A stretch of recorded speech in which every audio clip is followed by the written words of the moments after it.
Hallo, Malta ist so ein Land, über das wir uns ganz oft peripherär unterhalten, im Sinne von, das ist ein tolles Land, um hinzuziehen, wenn man Steuern sparen will. Aber wir dachten, wir schauen uns das ganze Land mal etwas auf humorvolle Art an. Und Sebastian, vielen Dank, dass du dir hier für uns Zeit genommen hast. Erzähl uns, wie groß ist das überhaupt?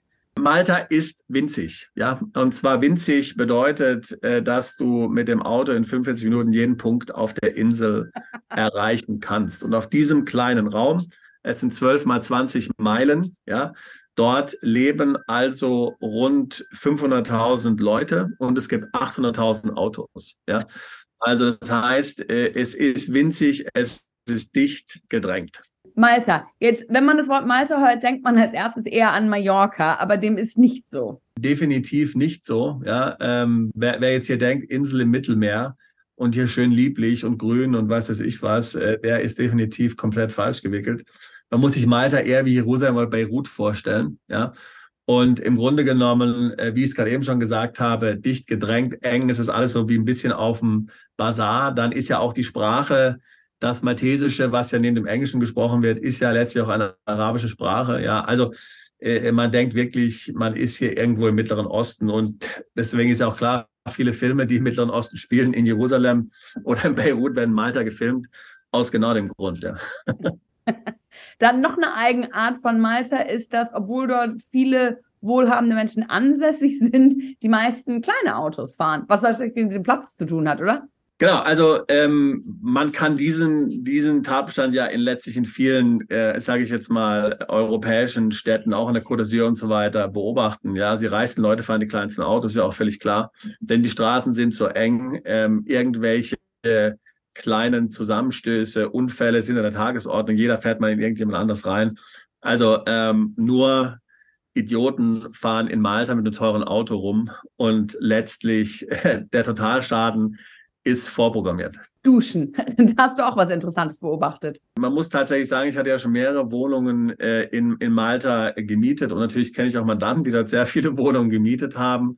Und also der Malteser und die Dusche, das ist so eine Sache, die kann man nur schwer verstehen. Ja? Also es ist ja doch für jemanden, der so aus dem deutschsprachigen oder aus dem nördlichen Raum kommt, die Dusche doch was Wichtiges. Ja, also muss möglichst heiß sein und möglicherweise muss man auch möglichst lange duschen können, wenn man das möchte, ja, weil es kalt ist und es ist ein gewisses Wohlgefühl, ja.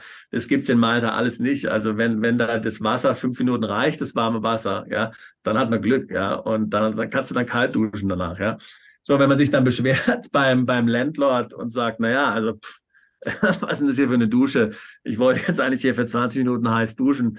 Dann sagte der, was hast du denn? Ist ja eh so heiß draußen, du sollst eine heiße Dusche, interessiert doch niemanden. Ja, also selbst eben in exklusiven, ich hatte mal eine Wohnung in Porto Maso, ja, selbst dort war also die Dusche komplett Schrott. Also jedem, dem die Dusche wichtig ist, dem empfehle ich das zunächst zu prüfen und mal zu schauen, ob die Dusche wirklich warm ist und wirklich auch man länger duschen kann als nur 5 Minuten. Ich glaube, da sind wir Deutschen aber auch sehr verwöhnt, denn die Duschen in Deutschland sind sehr, sehr beeindruckend. Stelle ich auch immer wieder fest. Auch schon allein der Druck aus der Dusche. Ich meine, in Malta kannst du dir da so ein bisschen so, da kommen so ein paar Tröpfchen runter, ja. Nicht wie eine Rain-Shower-Dusche, ja. Das meine ich jetzt nicht, sondern so ein paar kleine Tröpfchen. Also das ist alles liegt im Argen, ja.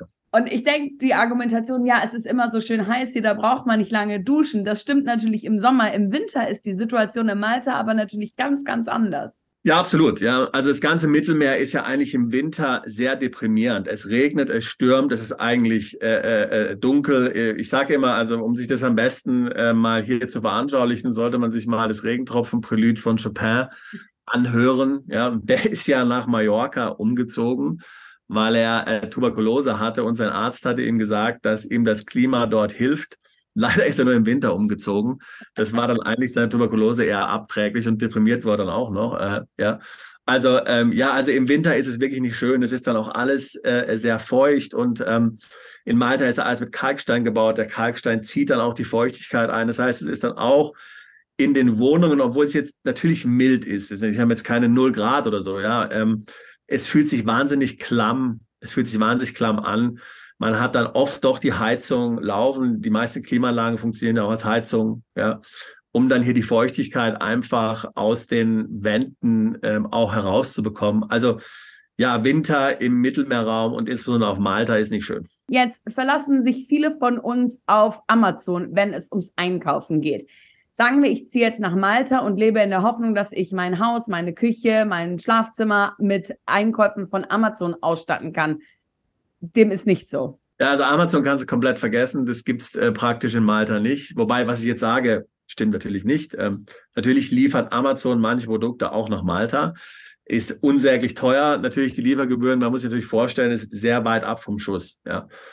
Das heißt, im Großen und Ganzen kannst du Amazon vergessen. Also du kannst nicht so wie hier letztlich alles, was du brauchst für den täglichen Bedarf, kannst ja hier von Klopapier bis Windeln und so weiter und so fort alles auf Amazon bestellen. Das geht da definitiv nicht. Manche Produkte werden geliefert, ist sehr teuer. Da haben dann die Maltesen sich ganz interessante Dinge einfallen lassen. Die haben zum Beispiel so einen Drop am Airport in London. Das heißt, man kann dann letztlich von Amazon was bestellen, was nach London dann geliefert wird. Und die maltesische Airline fliegt ja jeden Tag 100 Mal da hin und her. Ja, die nimmt dann die Sachen jedenfalls mit für einen kleinen Preis. Ja, also die haben sich schon was einfallen lassen, aber es ist halt alles kompliziert. Da muss man es wieder dann am Flughafen abholen, Malta. Also es ist, also diese Einfachheit von Amazon, die wir so kennen, ja, wo ja dann das Amazon-Lager, was weiß ich, einen halben Tag weg ist und es dann am nächsten Tag bei uns ist, das gibt es dort alles nicht. Jetzt eine Sache, mit der wir Deutschen uns viel auseinandersetzen, sind Müllkalender und wann welche Tonne wie abgeholt wird. Das wäre eine Problematik, mit der wir uns in Malta nicht auseinandersetzen müssten, denn... Ja, genau. Also in Malta gibt es jeden Tag Müllabfuhr, 7 Tage die Woche. Ja, das ist schon wirklich eine gute Sache. Auch das ganze Thema Mülltrennung, das kannst du komplett in die Tonne treten. Ja, also du schmeißt einfach die schwarzen Müllsäcke vor die Haustür. Natürlich, offiziell gibt es ja natürlich Trennung, ist mir schon klar. Ja, aber also das ist so eher als Empfehlung zu verstehen, jetzt nicht als tatsächlich hier ein Gesetz oder eine Regel, der du folgen musst. Ja, aber wie gesagt, du kannst einfach alles vor die Haustür stellen und jeden Tag wird der Müll dann abgeholt. Ja. Das sind so ein bisschen ABM-Maßnahmen auf der Insel. So werden halt manche Leute dann busy gehalten, aber das empfand ich immer doch wirklich als was Positives, gerade wenn man den UK kennt, wo ja vielfach nur alle 2 Wochen Müllabfuhr ist. Ja? Okay. Da ist das jeden Tag, der Müll abgeholt wird, doch schon wirklich ein Service. Ja. Auf jeden Fall, auf jeden Fall. Wie sieht es denn bei Dienstleistungen mit Handwerkern aus? Wie verlässlich, wie gut sind die Handwerker in Malta, was deine Erfahrung angeht? Ja, also das ist natürlich auch stark gewöhnungsbedürftig und ich kann ein Beispiel sagen, wie gesagt, bei mir wurde dort die Klimaanlage letztlich erneuert, ja, da kam der Elektriker, hat also letztlich die neue Klimaanlage eingebaut, musste dafür also ein Loch in die Wand natürlich dann schlagen, die Klimaanlage dann reinsetzen und so weiter und so fort. Ja. Und es war ihm dann egal letztlich, dass da dann hinterher dann ein Loch in der Wand war. Ja. Er hat sich also nicht darum gekümmert, dass da jetzt irgendeiner kommt und das letztlich jetzt dann ein Gipser oder ein Maurer, der das dann zumacht, sondern hat er gesagt, okay, das ist jetzt dein Problem, muss dich darum kümmern. Ja. So, du musst also dann parallel, wenn du auch schon Elektriker suchst, ich meine, wer aus Deutschland gewöhnt, dass der Elektriker dann entweder selbst das Loch schließt oder jemand organisiert, der es macht. Das war dem gerade egal. Der hat dann da also dieses riesige Loch in der Wand zurückgelassen, das halb verdeckt war durch die Klimaanlage. Und dann musste man eben noch jemand anders bestellen, der sich dann darum kümmert. Das ist so das typische Beispiel. Ich würde nicht mal sagen, dass die schlecht sind. Ich würde einfach sagen, das gewöhnungsbedürftig ist einfach eine andere Mentalität. Kann man nicht mit einem deutschen Handwerker vergleichen. Aber deutsche Handwerker sind ja auch was ganz, ganz Besonderes. Ja, auf jeden Fall, ganz klar. Was sage ich da über UK erst? Also ich meine, ja, also ja, definitiv auf jeden Fall. Auf jeden Fall.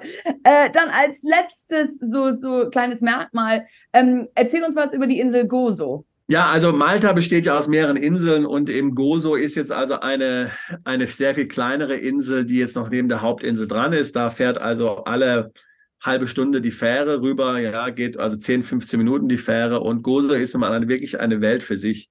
Malta ist ja schon rückständig, ja, aber Gozo ist dann noch wirklich zweimal so rückständig und auch tatsächlich eine Welt für sich. Also Die Leute, könnte man sagen, verlassen die Insel nicht. Es ist alles sehr viel ruhiger, sind sehr viel weniger Touristen da. In Malta ist ja auch viel Party und viel internationale Reisende und Business und so. Das gibt's alles in Gozo nicht. Ist auch sehr viel günstiger, zum Beispiel dort Wohnungen zu mieten. Also wer es wirklich ruhig haben möchte, nach Malta zieht, der zieht nach Gozo. Okay, super. Sebastian, vielen, vielen Dank für deine Eindrücke in Bezug auf Malta. Sehr gut.